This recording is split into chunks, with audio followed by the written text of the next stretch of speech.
কিছু সংগঠন, বেশ কিছু গোষ্ঠী তারা ইতিমধ্যে কাজ শুরু করেছেন যে এই অন্তর্বর্তীকালীন সরকারকে অনির্দিষ্টকালের জন্য রাখা হবে, যে এখনো আপনাদের প্রশাসনে কিন্তু সেই সমস্ত ব্যক্তিরা রয়ে গেছেন যারা এই ফ্যাসিস্ট সরকার রেজিমকে দীর্ঘস্থায়ী করার জন্য লুণ্ঠন, দুর্বৃত্তায়ন এবং সমস্ত প্রতিষ্ঠানকে ভেঙে ফেলার জন্য তারা কাজ করেছে, মদত দিয়েছে, প্রশ্রয় দিয়েছে। তাদেরকে এখনো কিন্তু সেই সমস্ত জায়গা থেকে অপসারণ করা হয়নি। আহ্বান জানাচ্ছি সরকারকে অবিলম্বে এই মিথ্যা মামলাগুলো, যেগুলো হয়রানিমূলক মামলা করা হয়েছে, গায়েবী মামলা করা হয়েছে, তার সংখ্যা প্রায় 1,50,000 মতো, অবিলম্বে প্রত্যাহার করা হবে। আমরা আমাদের দলের পক্ষ থেকে এবং আমাদের যে যুগপৎ আন্দোলন যারা আমরা একসাথে করছিলাম, তারা সবাই মিলে আমরা যে 31 দফা একটা প্রস্তাব করেছি, সেই প্রস্তাবগুলোর মধ্যেও এই দ্বিকক্ষ বিশিষ্ট পার্লামেন্টের কথা বলা আছে। এটা কতটা উপযোগী কি উপযোগী নয় সে বিষয়ে এই যে আলোচনার অবতারণা করা হয়েছে এবং এটাকে যে আপনার জনগণের সামনে আনা হয়েছে, এটা আমরা আগে থেকেই চেষ্টা করেছি যেটা নিয়ে কথা হোক, এটা নিয়ে আলোচনা হোক এবং একটা সকলের কাছে একটা গ্রহণযোগ্য অবস্থানে গিয়ে পৌঁছায়। তবে সবচেয়ে বড় কথা যেটা, প্লিজ ভাই, যে কোনো সংস্কার, যে কোনো পরিবর্তন এটা জনগণের অংশগ্রহণ ছাড়া সম্ভব না, হওয়া উচিত না। যে কারণে আমরা বারবার বলে এসেছি যে সবার আগে যেটা দরকার সেটি হচ্ছে যে আমরা যেটা দাবি করেছিলাম এরা যে সরকারকে পদত্যাগ করে ইলেকশন কমিশনকে ভেঙে দিয়ে নতুন করে আবার নির্বাচনের ব্যবস্থা করা। তো ইতিমধ্যেই সরকারের পতন হয়েছে, পার্লামেন্ট ভেঙে দেওয়া হয়েছে এবং একটি ইন্টারিম গভর্নমেন্ট, অন্তর্বর্তীকালীন সরকার, তারা দায়িত্ব নিয়েছেন এই রাষ্ট্রকে আপাতত পরিচালনা করবার এবং নির্বাচনের ব্যবস্থা করবার। আমি যেটা বিশ্বাস করি, আমার দল যেটা বিশ্বাস করে, সেটা হচ্ছে যে এই ধরনের মেজর প্রবলেমগুলো, অর্থাৎ পরিবর্তনগুলো, মৌলিক যে পরিবর্তন আসবে সেই পরিবর্তনগুলো বা অ্যামেন্ডমেন্ট যেটাই বলি না আমরা, সেটা কখনোই জনগণের মতামত ছাড়া সম্ভব নয় এবং তার জন্য একমাত্র জায়গা হচ্ছে পার্লামেন্ট। সুতরাং পার্লামেন্ট নির্বাচন করতে হবে এবং সেটা যেন একেবারে অত্যন্ত অবাধ সুষ্ঠুভাবে হয়, সেই জন্য আমরা বলেছি যে একটা নিরপেক্ষ সরকারের অধীনে সে নির্বাচন হতে হবে এবং নিরপেক্ষ অবাধ নির্বাচন হতে হবে। এখন নিরপেক্ষ সরকার আছে, আমরা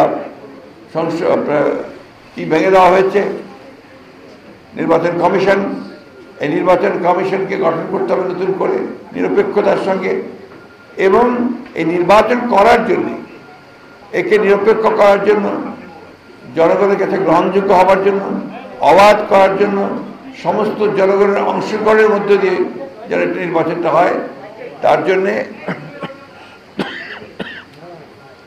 তার জন্য সত্যিকার অর্থেই একটি নিরপেক্ষ সরকার অধীনে নির্বাচনটা হতে হবে এবং সেই নির্বাচনের পরেই যারা নির্বাচিত হবেন তারা সিদ্ধান্ত নেবেন যে কোন পরিবর্তনগুলো দরকার। এটা কি আপনার শুধু পরিবর্তনের দরকার না, আবার নতুন করে লিখতে হবে? অনেকে প্রশ্ন নিয়ে আসছেন আজকে, নতুন করে লিখতে হবে নাকি একেবারেই বাতিল করে দিয়ে নতুন সংবিধান আনতে হবে, সেটা সেই পার্লামেন্টই সিদ্ধান্ত নেবে বলে আমরা বিশ্বাস করি। এবং সেই জন্যই আমরা বারবার করে যে কথাটা বলেছি যে আওয়ামী লীগ, ফ্যাসিস্ট হাসিনার সরকার, তারা দীর্ঘ 15-16 বছর ধরে এই দেশের রাজনীতির এবং অর্থনীতির যে ক্ষতি করেছে সেটা বহু গভীরে চলে গিয়েছে। ইনফ্যাক্ট এখন নির্বাচন ব্যবস্থা বলতে কিছু নেই, গণতন্ত্রের ব্যবস্থা বলতে কিছু নেই। গণতন্ত্রের যে প্রতিষ্ঠানগুলো, সেই প্রতিষ্ঠানগুলোকে সম্পূর্ণ ধ্বংস করে দেওয়া হয়েছে, প্রশাসনিক ব্যবস্থাকে ভেঙে ফেলা হয়েছে, অর্থনৈতিক ব্যবস্থাকে একটা লুটপাটের রাজত্ব সৃষ্টি করা হয়েছে এবং জুডিশিয়ারিকে, বিচার ব্যবস্থাকে সে একইভাবে কুক্ষিগত করে, দলীয়করণ করে সেটাকেও ধ্বংসের শেষ পথে নিয়ে গেছে। শুধু একটা সুষ্ঠু আবার নির্বাচন করতে গেলে ন্যূনতম যে পরিবর্তনগুলো দরকার ব্যবস্থা নেওয়া দরকার সেটা নিতে হবে। অর্থাৎ নির্বাচন কমিশনের যে পরিবর্তন সংস্কার করা দরকার সেটা করতে হবে, প্রশাসনিক কাঠামোর যেটা পরিবর্তন এবং সংস্কার করা দরকার সেটা করতে হবে, একই সঙ্গে জুডিশিয়ারিতে যেটা করা দরকার সেই ব্যবস্থাগুলো করতে হবে, করে অবিলম্বে নির্বাচনের ব্যবস্থা করতে হবে। আমাদের দুর্ভাগ্য এই দেশের জাতির যে যখনই আমরা একটা সুযোগ পাই, আজকে ছাত্র জনতা তাদের বুকে রক্ত দিয়ে যে সুযোগ তৈরি করে দিয়েছেন আমাদেরকে সামনে এগিয়ে যাবার, আমাদের ব্যবস্থাকে জনগণের একটা অনুকূলভাবে জনগণ যা চায় সেইভাবে নিয়ে আসার, সেটাকে নস্যাৎ করবার জন্য, নষ্ট করে দেওয়ার জন্য ইতিমধ্যেই আপনার কাজ শুরু হয়েছে। আমি অবাক হই যখন দেখি আমাদের অত্যন্ত শিক্ষিত মানুষেরা, সমাজে যাদের অত্যন্ত গুরুত্ব আছে, তারা যখন বিভিন্ন রকম কথা বলেন যে অত্যন্ত বিভ্রান্তিমূলক, যারা দায়িত্ব পেয়েছেন, এই সরকার যাদেরকে দায়িত্ব দিয়েছে তাদের মধ্যেই অনেকে যখন বলেন যে নতুন দল তৈরি করতে হবে, তখন বিস্মিত না হয়ে পড়া যায় না। এই এখতিয়ার ওনাকে কে দিয়েছে? উনি দায়িত্ব পেলেন কোথায় যে তিনি বলবেন যে নতুন দল তৈরি করতে হবে? তাহলে আমরা কি করে জনগণ ভাববে যে এরা নিরপেক্ষভাবে কাজ করছে?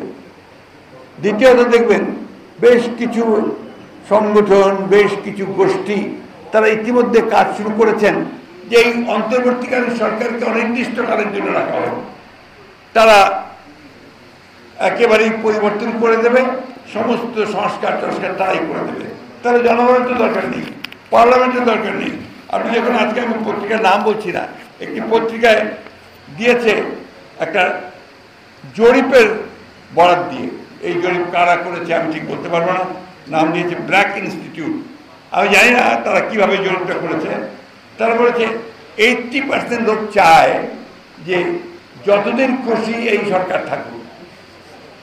এটা আমি জানি না তারা এই কথাগুলো থেকে পেলো, কীভাবে পেলো, কিন্তু জনগণ এটা কোনোদিনই মেনে নেবে না। এই ধরনের কথা, এই ধরনের রিপোর্ট করা থেকে আমার মনে হয় যে ভেবেচিন্তেই করা উচিত, এবং এটা যেন বিভ্রান্তির সৃষ্টি না হয় সে বিষয়টাও আমাদের খেয়াল রাখতে হবে। আমি বক্তব্য দীর্ঘ, আমি শুধু একটা কথা, শেষ কথা বলতে চাই, হচ্ছে যে আজকে অনেক ত্যাগ তিতিক্ষার পরে আমরা দীর্ঘ 17-18 বছর ধরে আমরা নির্যাতিত হয়েছি। আমাদের গণতন্ত্রের আপসীর নেত্রী দেশনেত্রী বেগম খালেদা জিয়া, তিনি দীর্ঘকাল কারাগারে থেকেছেন 6-7 বছর ধরে, অত্যন্ত। আমাদের নেতা তারেক রহমান সাহেব তিনি নির্বাসিত হয়ে বিদেশে আছেন। আমাদের প্রায় 60 লক্ষ মানুষের বিরুদ্ধে, যারা আমরা গণতন্ত্রের সংগ্রাম করেছি, লড়াই করেছি, তাদের 60 লক্ষ মানুষের বিরুদ্ধে মিথ্যা মামলা হয়েছে।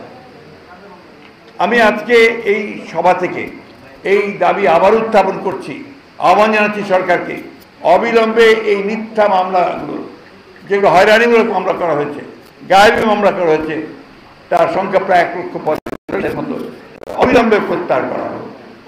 আরেক জানতে চাই যে এই সংগ্রামে, স্বৈরাচার বিরোধী এবং ফাঁসিবাদ বিরোধী সংগ্রামের মধ্যে যারা পঙ্গু হয়েছেন, নিহত হয়েছেন, আহত হয়েছেন, তাদেরকে ক্ষতিপূরণ দেওয়া এবং তাদের পরিবারকে পর্যাপ্ত ক্ষতিপূরণ দেওয়ার ব্যবস্থা করতে হবে। আমরা আশাবাদী, বাংলাদেশের মানুষ সবসময় কিন্তু লড়াই করেছে, সংগ্রাম করেছে। যখনই তাদের উপরে সে অত্যাচার, নির্যাতন, নিপীড়নের মাত্রা চরমভাবে বেড়ে গেছে, যখন শাসক গোষ্ঠী বাংলাদেশের মানুষকে তারা পুরোপুরিভাবে ব্যবহার করতে চেয়েছে, তখনই মানুষ কিন্তু বিদ্রোহ করেছে। সেই বিদ্রোহের ফলে কিন্তু আমরা আজকে এই অবস্থাটা পেয়েছি, যে অবস্থাটা আমাদের একটা নতুন সুযোগ সৃষ্টি হয়েছে। আসুন আমরা সবাই মিলে এই সুযোগটাকে কাজে লাগিয়ে সত্যিকার অর্থে দ্রুত সময়ের মধ্যে আমরা যেন জনগণের নির্বাচিত একটি পার্লামেন্ট নিয়ে তার দ্বারাই সমস্যার সমাধান করতে পারি, সেই চেষ্টাটা আমাদের করতে হবে।